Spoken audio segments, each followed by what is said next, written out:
All right. So, Beatriz, I don't know how long I've known you, but it's been a while.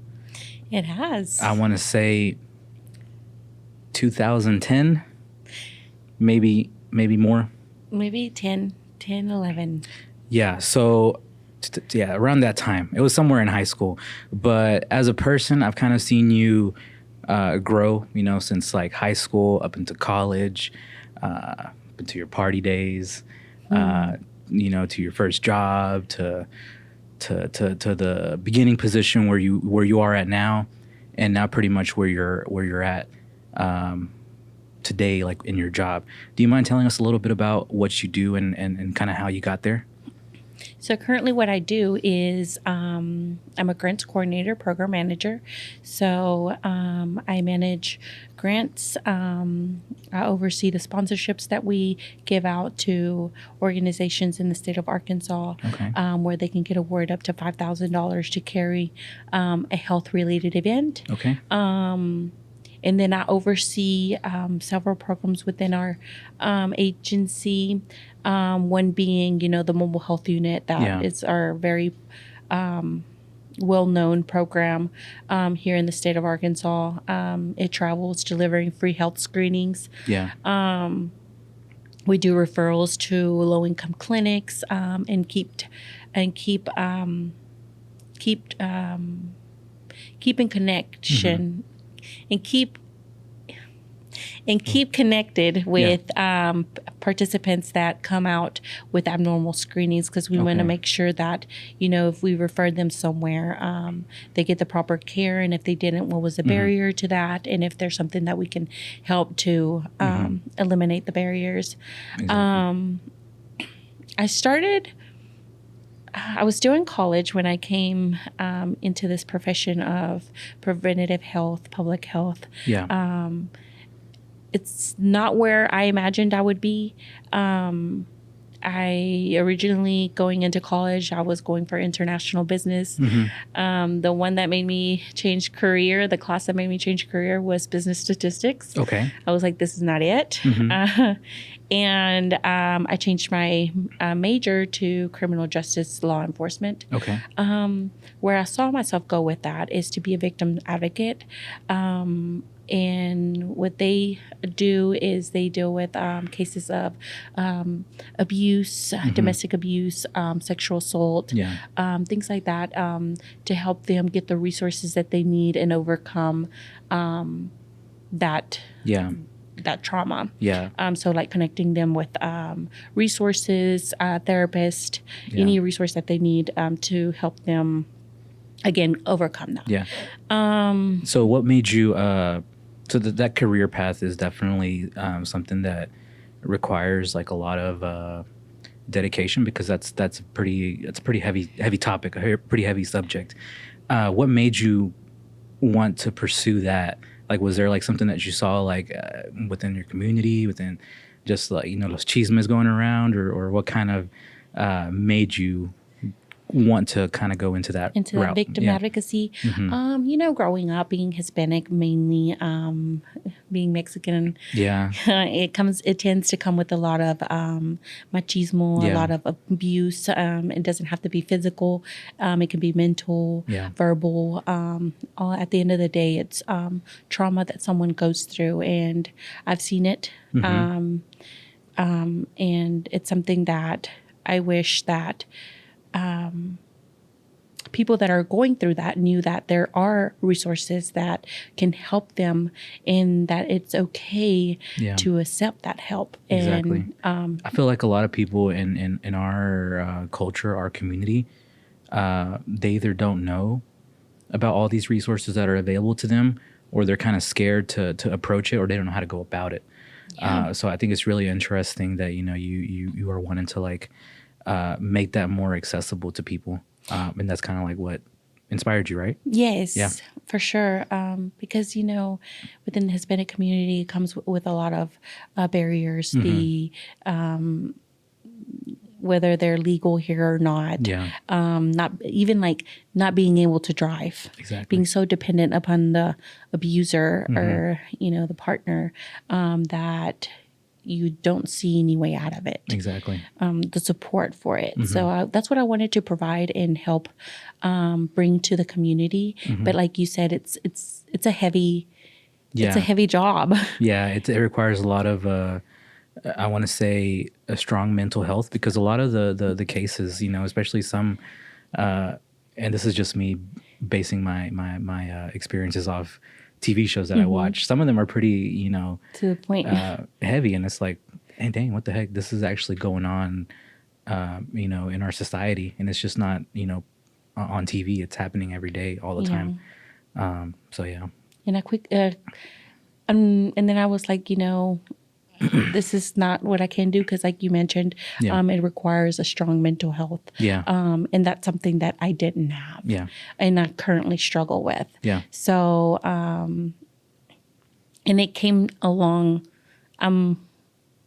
ways from where I started, because I can admit to that, and I can really open up to not being okay. Yeah. And so I realized when I interned, so I did intern for a victim advocacy position, overseeing someone and dealing with the cases. And I was like, I can't help this way. Yeah. I can't be this involved. Yeah. But then an opportunity opened with Ventanilla de Salud, which was a partnership between Arkansas Human Development Corporation and the Mexican Consulate. And so I got the opportunity, thankfully, and it opened the whole new world on how to help community, my community. And so, and it was through health, and it didn't restrict me to specifically the preventative health well-being of the community, but I could also provide those resources in having a conversation with someone and be able to provide resources for domestic abuse or things like that. So I was able to bring that along with me. Yeah. And then I got an opportunity with Arkansas Minority Health Commission, being the mobile health unit coordinator, when it was just barely starting. It didn't even exist. Yeah. So how does that make you feel? Because I know that's kind of what your job was, like, to kind of coordinate all those events.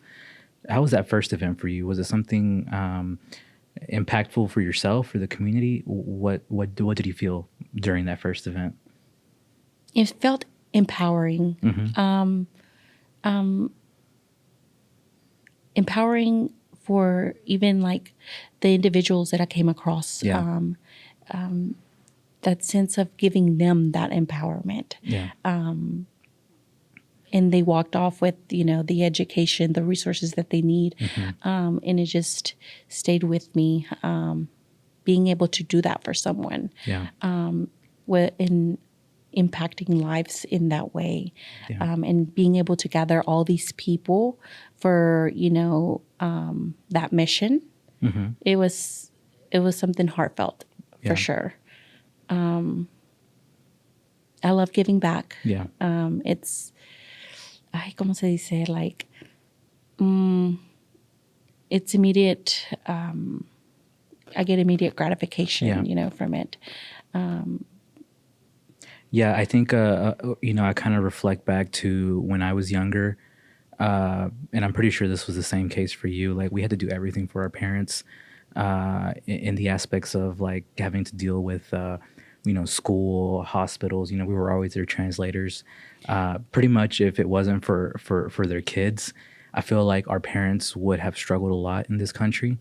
But now you kind of providing these events where I'm assuming that a lot of people speak Spanish, or the majority of people speak Spanish. They're able to provide these resources to their parents is kind of a blessing. It kind of, as a kid, or not a kid, but as a son or daughter, you're kind of more relieved that your parents can be more independent in this country, just knowing that there's more resources for them. So yeah, that sense of empowerment that you mentioned earlier, I can kind of see that, and it's really a blessing for any type of immigrant coming to the States and having these things accessible to them. So fast forwarding to where you're at today, how much have you seen this program evolve? Oh my goodness. Because you guys are pretty much out every weekend, right? Yes. Yeah. And we get requests all the time, and most of them, we can't fill. Yeah. So to me, it's crazy, like, wow, I helped create that. Yeah. I helped make that happen, evolve. And to see it where it's at now, it feels great. It's amazing. Yeah. Yeah. One of the questions I always like to ask people is, coming from very humble beginnings, I always like to refer to having immigrant parents, because, they left their country, came over here, start from zero. How do you think your parents feel about you now, in this position and all the accomplishments you've gotten, the recognition that you've gotten? How do you think they feel? It's funny that you say that, because I have a hard time and I have a struggle a lot with that. Because growing up, I don't know if in your household, but in my house, like, I didn't grow up with that verbal praise or that verbal affection, if I should say. So have I heard it? I'm proud of you? Maybe once. Yeah. I feel like a lot of immigrant parents, they don't say it to your face, but te lo presumen entre sus amigos, At least I'd like to think that's the case. I would like to think that too. But I'm sure there's so many people in the community anyways, like me, a lot of we have a lot of close friends who have seen you and seen you build up to this person that you are today. And it's someone that you can admire a lot. I really appreciate you saying that. I have definitely created my village, my home in Central Arkansas. And for that, I'm thankful. Yeah. A family away from family. Exactly. And I'm glad to have that. Yeah. So growing up, we pretty much kind of grew up in the same environment. I want to say that I grew up a little bit more city. Pine Bluff was a little bit more evolved, but you grew up in Hamburg. How was that? Was it like, did you have people to support you? By people, I mean people like your own culture, or was it mainly like, American people? Or how was it growing up? Do I feel like I actually had a support system back at home? Yeah. No, I don't. No. And I know I'm going to get a lot for that. Yeah. But I really don't feel that I had that. Yeah. Do I have people that I'm thankful I cross paths with? Of course. Heck yeah. But that full-on support. And I feel like you get it a lot from people that you meet. There's always this, in one of our previous podcasts that I had with another guy, he mentioned to me that, a lot of his friendships that he has nowadays, he usually chooses those friends because he can learn from them. And there's so much that, our small town people, they're closed-minded. They don't see the vision, or they don't believe in you, and they don't believe in your dreams. So it's, if you have big aspirations, it's your job to kind of go out and seek those type of people that have those same goals, same interests, and same values, and that same ambition that you have to be able to succeed in life. And sometimes, like you mentioned, it kind of sucks that you don't have that support. Me being a photographer in Little Rock, most of my clients are, people that I don't know of.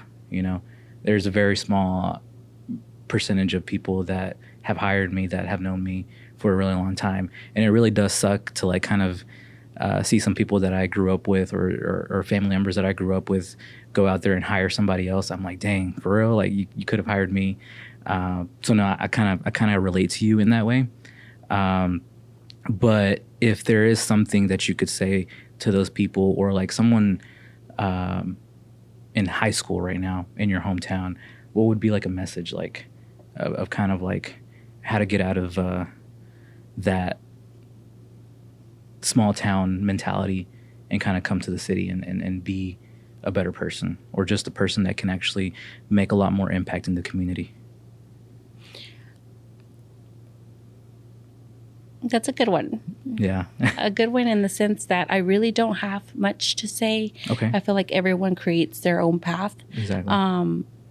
Or how do I recommend exploring? Do I recommend being open-minded? Do I recommend hearing an opinion that doesn't correlate with yours? Yeah. I definitely do. You definitely can learn something all the time. Or why is it that someone thinks the way they think? Yeah. And while you might not accept it,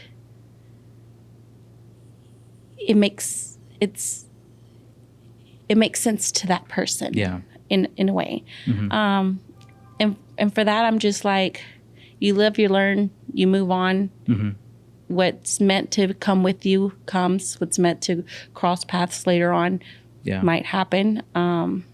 I just wish the best for everyone. Yeah. And, exactly. I don't ever go back home and talk about the struggles and stuff. Yeah, like, or what I do.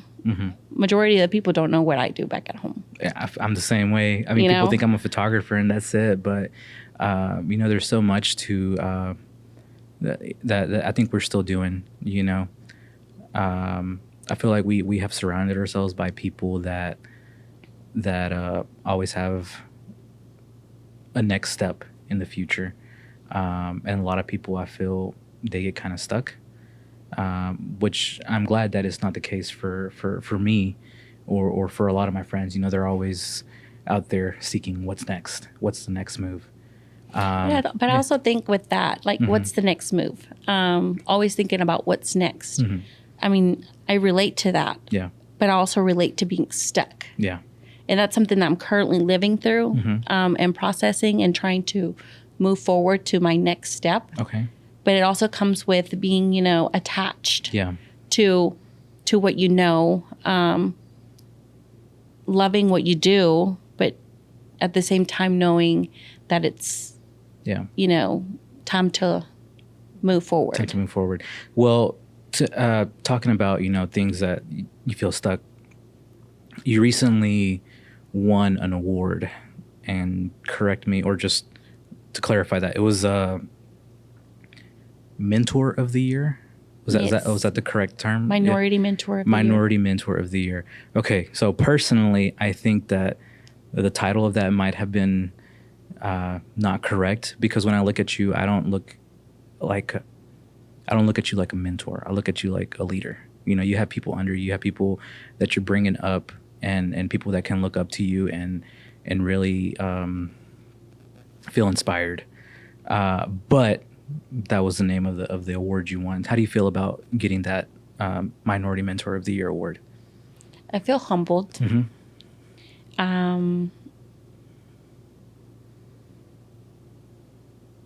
It's something I never expected, for sure. Till this day, I'm like, wow. Like, I always looked at, like my bosses or people, supervisors, things, leaders that have the awards like that. I'm like, wow, like, what do you do to get that? But something I've definitely learned through this journey is that you never know who's watching at any given moment, wherever you are, at whatever time. It's like someone's watching. Yeah. And I'm very humbled to even have been nominated. Yeah. I do consider myself a mentor. Okay. Because to me, that meaning correlates with the leader. Yeah. Because I'm, I always like to, as you say, teach or bring people along for the ride, and what I know, and what can we do to make it better. I'm definitely very open about that, because, like I said, it's always, I can learn something that makes it a lot easier than the way I'm doing it, or vice versa. So yeah. As a kid, did you, or not as a kid, but maybe like in your college days, did you ever think that you would win an award like this? No. It's crazy. Yeah, it is. It is. Where did you see yourself back in the day? Was it doing this? Was it? I definitely saw myself impacting the community because, as you mentioned, we grew up as translators. We grew up, when I went to college, I didn't know how to apply for anything. Exactly. I didn't know the resources that were available to me. Mm-hmm. I'm 1,000%. I missed out on a lot of opportunities that I didn't know of. Mm-hmm. And to be able to connect our community to things like that so that they don't have to go through that and they see what's out there and provide those translators, provide people that look like us to the table. It's definitely a blessing to be able to bring that together. Yeah. So that, they don't have to go through what we went through. Exactly. Because no child should be out there translating at 10 years old. Yeah. They should be, out there and, where I'm from, we were out in four-wheelers and ponds and things like that, sure. Out in the outdoors, but I feel like it was a good thing and a bad thing, always having to translate. You could translate it to your benefit most of the time. At least I did as a kid growing up. But definitely, my parents have evolved a lot. Most of them or both of them know how to speak English pretty well and they can defend themselves. But I have gone to like a lot of events where, there you can see the struggle in some parents or some older, immigrants, and it really sucks that they don't have these types of resources to them. So once again, I thank you and your team. I have some friends that I know a part of your team for just are willing to help. And I know that probably for like the early parts of your career doing this, you probably had to sacrifice a lot of weekends, right? Most definitely. Yeah.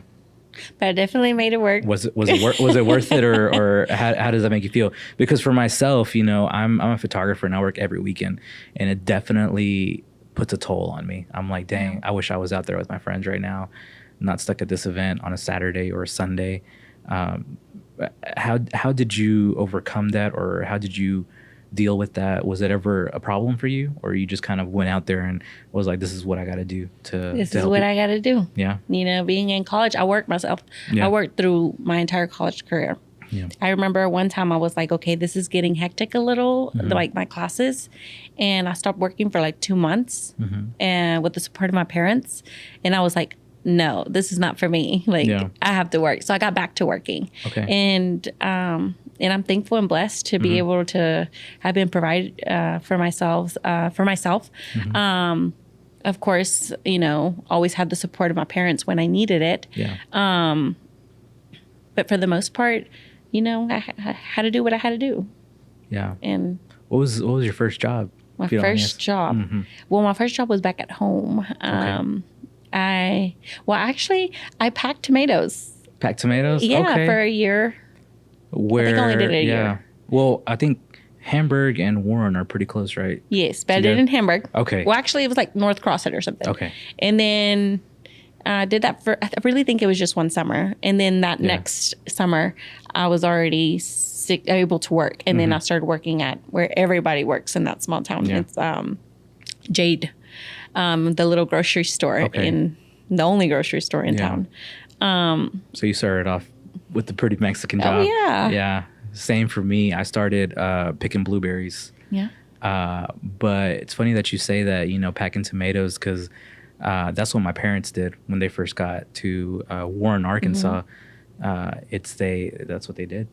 And they always told me how brutal it was on your back. Oh, yeah. And I always admire them for that. I'm like, dang, compared to the jobs they had back then and the job that I have now, or, the job that you have now, that was some hard work. Yeah. Yeah. The sacrifices that they do, seriously. Exactly. I've been out there to do a health fair in Hermitage. And, all the tomato workers and agricultural workers around, they came and they were just, so thankful and grateful. And, they were having a hard time being away from family because, some of them are contracted. They just come for the season and that's it. So yeah, and it's that evolution is pretty impactful to me, because now my parents, they both have really good jobs.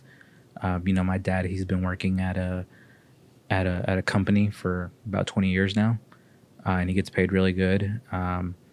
And I don't know, I always stay humble, because that's where I came from. I'm assuming maybe your parents came from that same line of work as well. Moving to this country. So tomatoes, grocery store, what was next? Next was waiting tables. Waiting tables? Yeah, definitely. I was able to work 3 times a week and make it happen. Was that during high school or college? College. Okay. I did that throughout my college career, waiting tables. That was it. Going through college, I want to say for some people it's pretty difficult. The fact that some people have to work and go to college. Was there like any struggles for you, or what kept you motivated during those times? I liked my money. Yeah. Okay. And I knew I had to graduate. Ain't nothing wrong with that. I had to graduate. That's ambition. Yeah. And I actually, I even took summer classes. I was like, I have to graduate. Yeah. I have to prove myself and others that I did it. Yeah. So I feel like if I could do something again, it would be my college experience. Okay. Not rushing through it. Really taking the time to just breathe, enjoy, and feel all the emotions. That's pretty awesome. Do you have any siblings? I do. I have an older brother. Okay. Any younger ones? I don't. How do you think your brother feels about you and all this that you're doing? I know he's proud. Yeah. He lets it be known. He does. That's good. Yeah, we definitely are verbal. When it comes to that, like I mentioned, my parents weren't very verbal with their emotions. So we want to change that. Yeah. Even for our kids. Exactly. So we tell each other I love yous, and we're proud, and we're here for each other, and that's a. Well, since you are a mother now, and you have a kid, how old is he?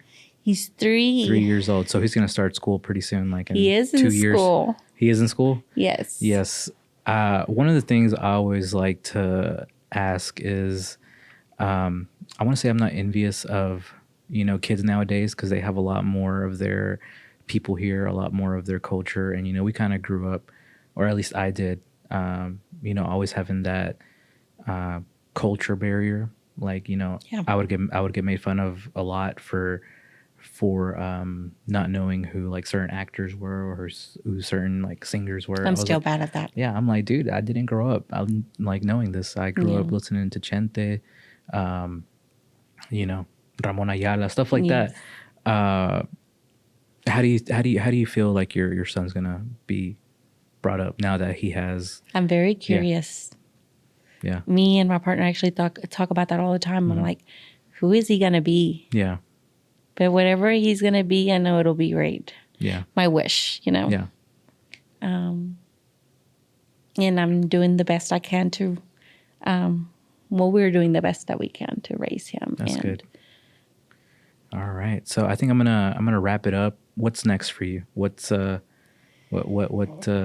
for you in your life? Is there anything that you have been wanting to do, personally, professionally, whatever that is? That's a good question. As I mentioned earlier, I feel like I'm going through my own motion of feeling stuck. But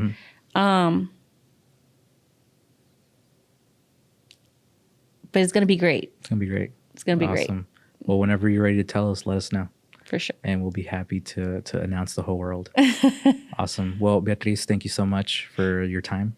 Thank you for having me, Ines. Of course. I hope there's a next time, okay? Oh, for sure. Awesome.